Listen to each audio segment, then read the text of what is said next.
Deena, hello, welcome back to Abbott World Marathon Majors channels. Thank you for making the time to have a chat today. How are you doing? I'm doing well, Lorna. Thank you. I wish we could be together on weekends such as this, but it's great to be able to connect in this capacity anyway. I know, so actually today when we're speaking, it's Patriots Day and we should actually all be in Boston. If you had been in Boston today, what would your day have looked like?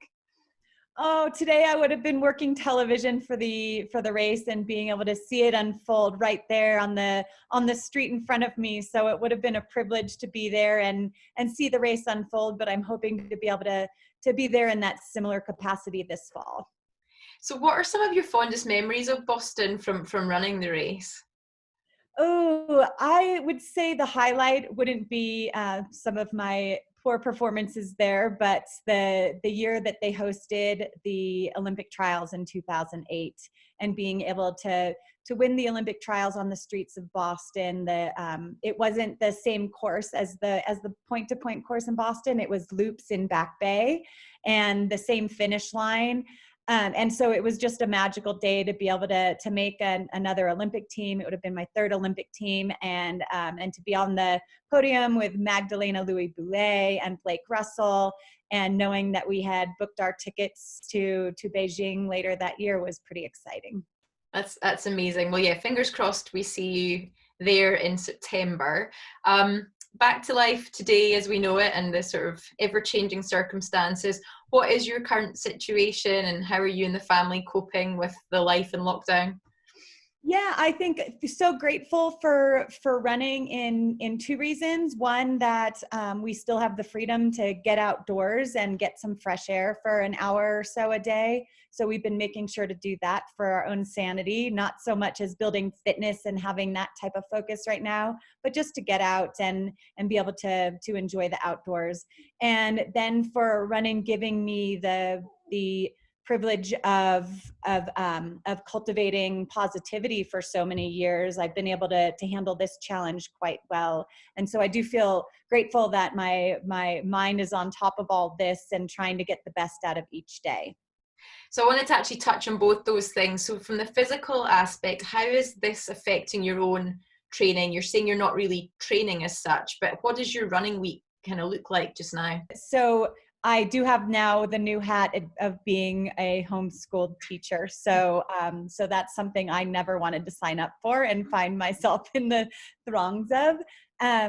And other than that, trying to really use this opportunity and time, because I would typically be traveling so much right now, using this opportunity to really learn new things and to be able to grow in different ways. So I am taking 30 minutes a day and on Rosetta Stone, learning Spanish, trying to get the family out and doing some fun things together.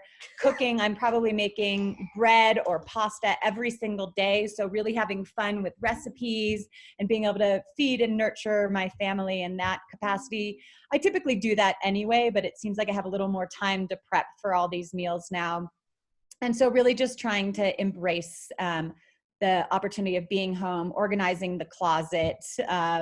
Every closet in this house is looking very organized right now, which I can't say happened any other time in our life. I'm sure you're like the same for like so many people are in the same situation. You obviously are part of like a running club over where you are in Mammoth. How are the elites and the other runners that you train with and know, how are they coping? Because obviously it's mentally challenging as well as physically. Yeah, I think this is for runners who typically find their sport very social, as I do. I love my Mammoth Track Club teammates. They hold me accountable to getting out the door and meeting with them every morning at 8 o'clock.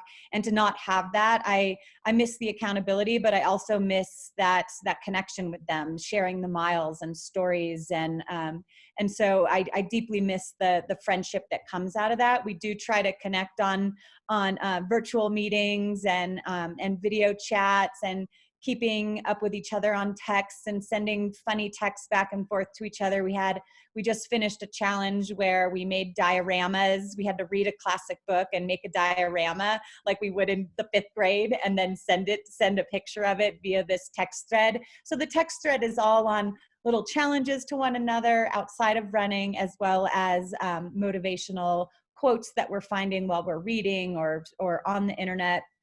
And so trying to stay connected in that way. And thank goodness this epidemic is coming at a time where we do have the privilege to connect in these ways. It's not as great as face-to-face and getting a warm hug from a friend, but if this is how we can manage and fulfill our relationships at this time, I think it's important to keep connecting in this way. Yeah, and you were talking about your mindfulness, and obviously you've been providing us with some of your top tips that we've been using on our channels. I mean, that really is an important part just now, isn't it? To kind of take care and be mindful and get in the right headspace. Yeah, and find the right community for that. I thank Abbott for not only working the front lines and creating some of the testing that we're seeing unfold right now, but also being such a huge part of the running community and trying to create that sense of uplift and support amongst us is so important. It's great to be a part of that solution and the care part of this than to be causing chaos and panic. So Abbott World Marathon Majors, that was something last year that was a goal of yours, as we know, and we've talked about it. Is Berlin still your ambition for your 6-star medal? Of course. I was hoping to get my 6-star last year in Berlin and was unable to fulfill that. And part of the game of this sport is showing up healthy, and I couldn't do that. I broke my ankle just 2 weeks before the race, tripping over a dog while up at a campsite.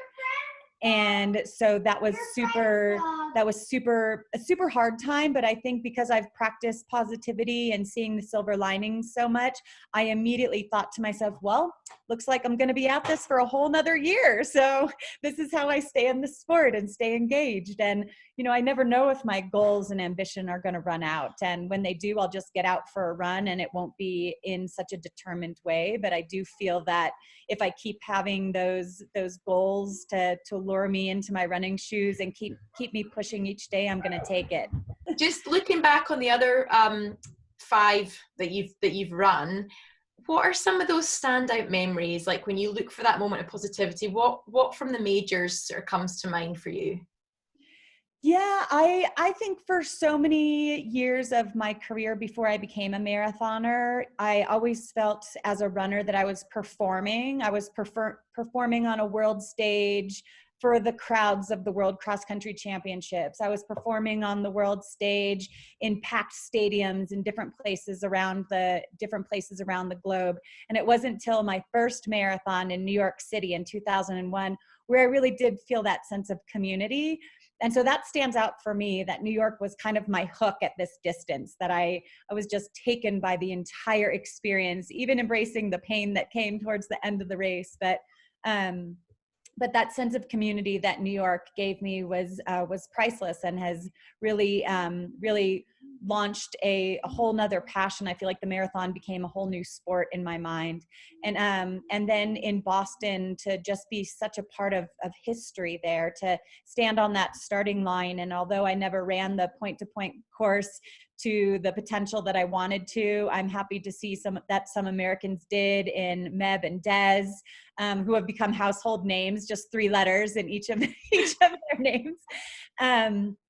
But to stand on that starting line, and I know I'm not alone in saying this, that you really feel the history of that race when you're standing there, and feel like you have to honor it in a big way. And so that's Boston. Chicago was my very first marathon win in 2005. So Chicago will always have a place in my heart. I go there every year to be a part of that event because I love Carrie Pinkowski and everything that race represents. I love the city of Chicago. And so show up each year to take part of that.